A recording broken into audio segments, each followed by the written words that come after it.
হরে কৃষ্ণ। মাধবেন্দ্র পরিপাত ছিলেন একজন শুদ্ধ বৈষ্ণব, শুদ্ধ ভক্ত।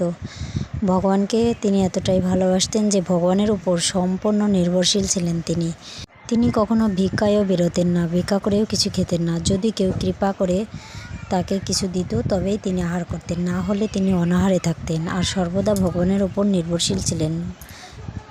তো ভগবান এই প্রচণ্ড গরমে এই বৈশাখ মাসে মাধবেন্দ্র পরিপাতকে স্বপ্নে আদেশ করলেন যে আমার এত উত্তাপ সহ্য হচ্ছে না, তুমি মলয় চন্দন থেকে মলয় পর্বত এনে আমার শরীরে লেপন করো। তো ভগবানের কথা মতো তিনি মলয় পর্বতে গেলেন মলয় চন্দন আনার জন্য, কিন্তু তিনি থাকতেন বৃন্দাবনে আর মলয় পর্বত ছিল পুরীধামে। তো বৃন্দাবন থেকে পুরীধামে তিনি এলেন, মাঝে বালেশ্বর যমুনাতে তিনি থাকলেন। সেখানে দেখলেন সন্ধ্যার সময় সন্ধ্যা আরতি হচ্ছে, ভগবানের খুব সুন্দর সুন্দর ভোগ হয়েছে, তার মধ্যে একটি ছিল ক্ষীর ভোগ। তিনি ভাবলেন যে এই ক্ষীর ভোগ যদি আমি একটু আস্বাদন করতে পারতাম তাহলে আমি আমার ভগবানকে এটা নিবেদন করতাম।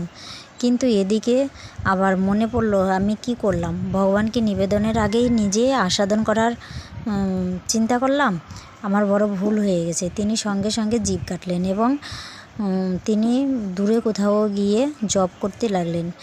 তো ভগবান দেখলেন যে আমার ভক্ত ক্ষীরপ্রসাদ চেয়েছে, তো তিনি কি করলেন, ওই ভক্তের জন্য ভগবান এক বাটি ক্ষীর 12টা বাটি দিয়ে ক্ষীর তৈরি করে ভগবানকে ভোগ নিবেদন করা হয়, তার মধ্যে এক বাটি ক্ষীর তিনি সরিয়ে রাখলেন। ভগবান নিজে সরালেন নিজের আঁচলের নিচে। তো এভাবে করে যখন রাতের বেলা পূজারী ঘুমাচ্ছিলেন তখন পূজারীকে স্বপ্নে আদেশ করলেন যে তুমি এই মাধবেন্দ্র পরিপাতকে এই ক্ষীরবাটি দিয়ে এসো, দেখো আমি ক্ষীর প্রসাদ লুকিয়ে রেখেছি। তো এটা শুনে তিনি তাড়াতাড়ি করে উঠে স্নান করে চলে গেলেন মাধবেন্দ্র পরিপাতকে খোঁজার জন্য। তো যখন গেলেন তখন মাধবেন্দ্র পরিপাতকে প্রণাম করলেন এবং সেই ক্ষীর দিলেন আর বললেন ভগবান আপনাকে ক্ষীর প্রদান করেছেন, নিজে ক্ষীর সেরে রেখেছেন আপনার জন্য, আপনার কত সৌভাগ্য ইত্যাদি ইত্যাদি বলতে লাগলেন।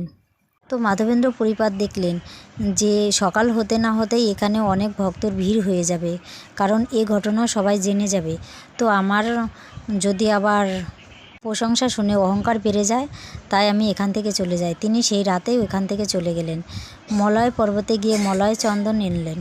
কিন্তু সেখানেও গিয়ে দেখলেন তার নামে যে প্রশংসা সেখানেও শোনা যাচ্ছে, কারণ এই ঘটনা সেখানকার লোকজন তার যাওয়ার আগেই সকলে জেনে গেছেন। তো মাধবেন্দ্র পরিপাত